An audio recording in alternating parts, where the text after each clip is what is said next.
कभी सोचा है कि कुछ आदतें हमें किसी चुंबक की तरह अपनी ओर क्यों खींचती हैं?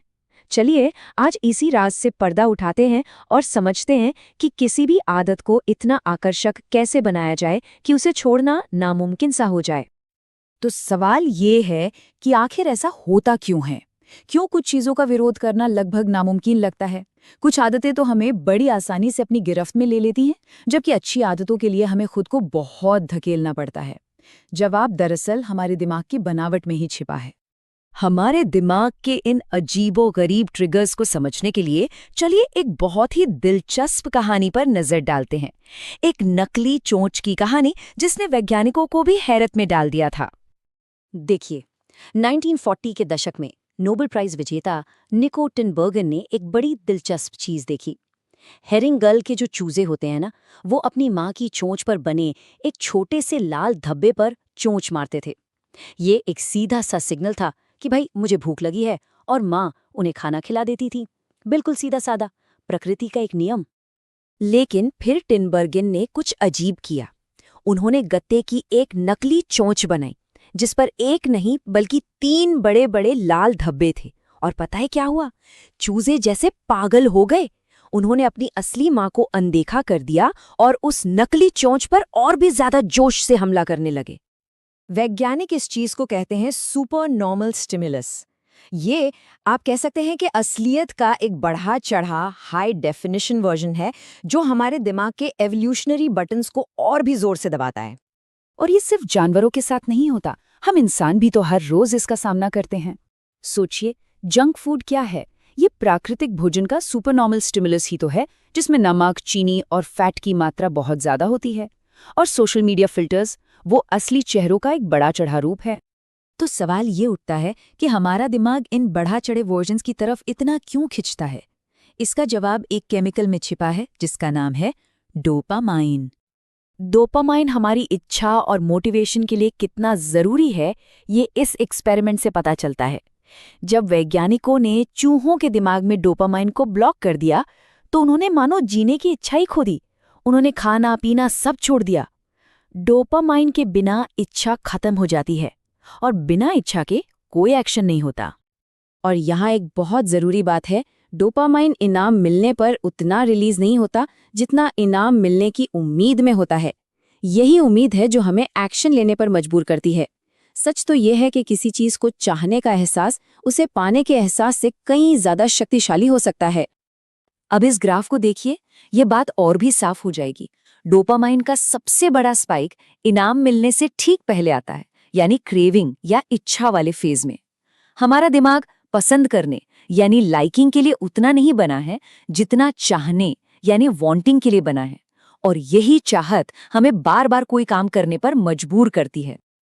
तो अब जब हम ये जानते हैं कि हमारा दिमाग उम्मीद और इच्छा पर चलता है, तो सवाल ये है, क्या हम इस सिस्टम को अपने फायदे के लिए हैक कर सकते हैं?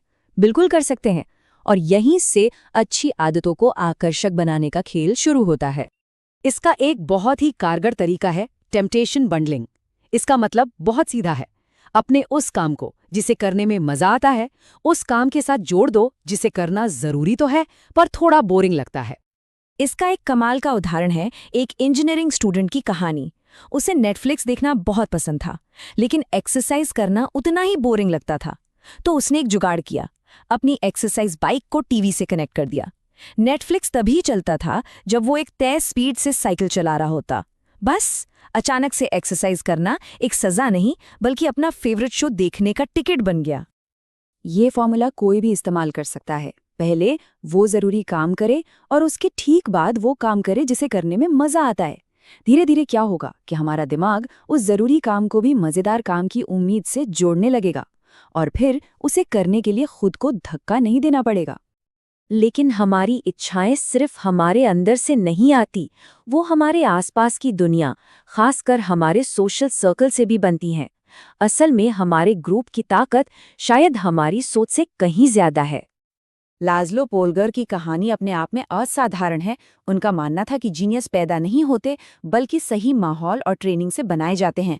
तो उन्होंने फैसला किया कि वो अपनी बेटियों को चेस की दुनिया में पूरी तरह डुबो देंगे। उनके घर में सिर्फ चेस की बातें होती थीं, चेस की किताबें थीं और हर वक्त चेस ही खेला जाता था। और नतीजा दुनिया हैरान रह गई। उनकी सबसे छोटी बेटी जूडिथ सिर्फ 15 साल की उम्र में इतिहास की सबसे कम उम्र की चेस ग्रैंड मास्टर बन गई। ये एक ऐसा रिकॉर्ड था जो सालों तक कोई नहीं तोड़ पाया। और ये कोई एक बार की जीत नहीं थी। जूडिथ पोलगर ने अगले 27 सालों तक महिला शतरंज की दुनिया पर राज किया।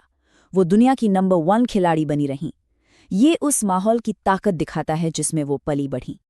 हम सब जाने अनजाने में उन आदतों को अपनाते हैं जो हमारे समाज में नॉर्मल मानी जाती हैं, और हम खास तौर पर 3 तरह के लोगों की नकल करते हैं।